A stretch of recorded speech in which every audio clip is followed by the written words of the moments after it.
With plans to erect the first solar power station in space, China is pushing the boundaries of renewable energy. According to Chinese media, a solar power station orbiting the Earth at a distance of 36,000 kilometers could harness the sun's energy without interference from the atmosphere or seasonal or nighttime loss. Welcome back, everyone. In today's video, we will talk about China's plan to develop a solar power plant in space. Remember to subscribe to our channel. Now let's begin. Working on innovative concepts that could revolutionize how people use technology in space, including solar power, has been John Mankind's career focus. However, Mankind's thoughts about extraterrestrial life extended beyond using solar energy to power satellites like the International Space Station. Over the course of a 25-year career at NASA and Caltech's Jet Propulsion Laboratory, he created various concepts to increase the use of solar in space, such as solar-powered interplanetary transport vehicles, and a space-based power system. While holding important research posts at NASA in the 1990s and 2000s, Mankins was particularly interested in that second notion. Mankins, who owns and operates his own private aerospace company, Artemis Innovation Management Solutions, was tasked with determining whether it could beam electricity to the globe from orbit. It's a concept that has the potential to drastically alter the utility industry and grant worldwide dominance to whichever superpower arrives first. Mankind came very close to seeing his plan come to fruition in the 2000s, thanks to backing from the Bush administration and Congress and endorsements from the National Academy of Sciences and a Department of Defense National Security Unit. But for various reasons, the program could have been more successful. It was exciting to learn recently that the concept, which NASA had long since given up on, was reviving itself because of strong government support. But it's not NASA that is finally endorsing the notion. It's the Communist Party of China. China has aspirations for space comparable to those of the US.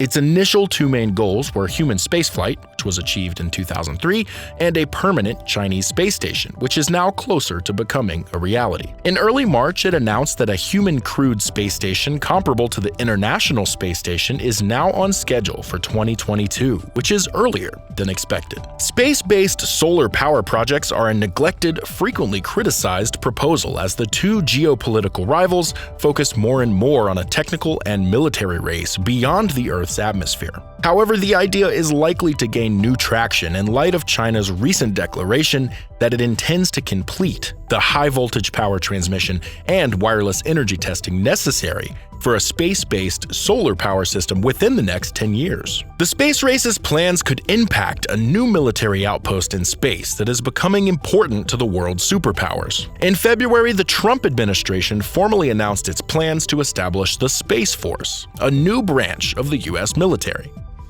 To establish a Space Force as the sixth branch of the armed forces. That's a big statement. In order to generate electricity between 2021 and 2025, China's plans for solar power plants call for the launch of small to medium-sized solar power projects in the stratosphere.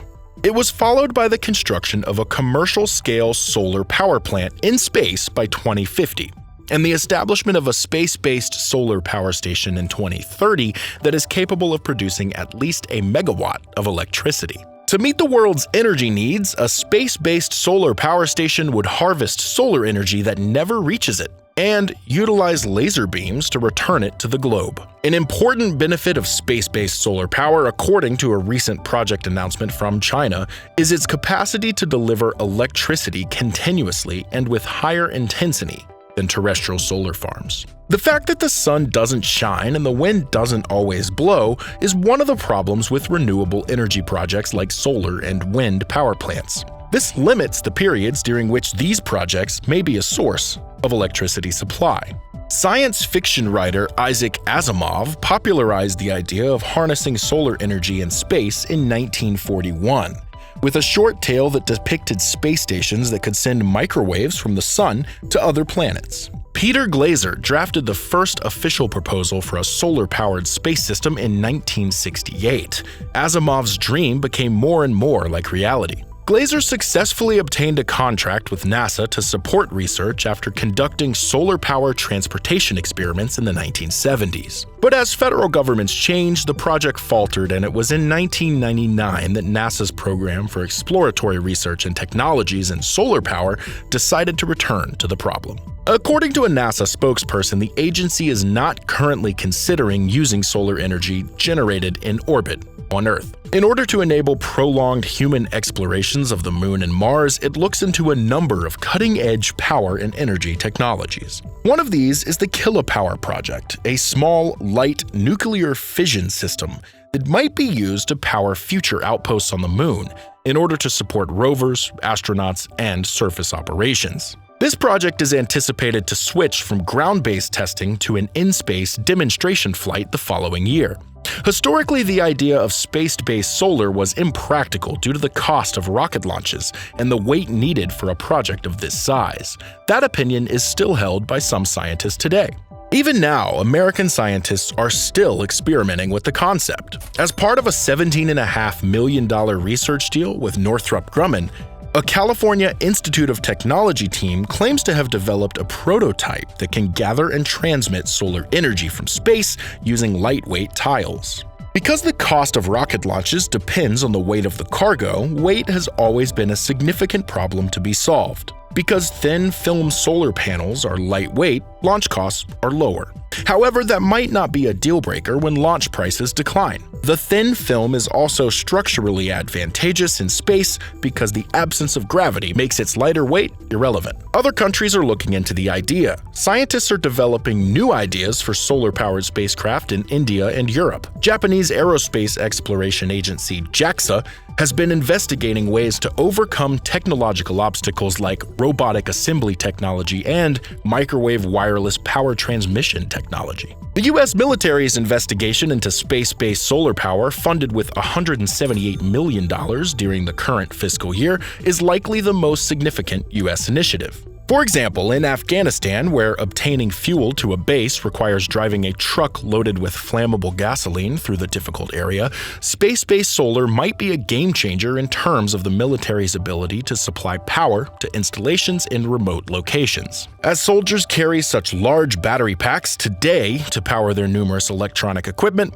solar power beaming from space would give bases a new way to power their activities and could encourage the use of more electric cars. One of the questions that have haunted the idea is whether these projects are covert efforts to create a laser cannon that is launched into space.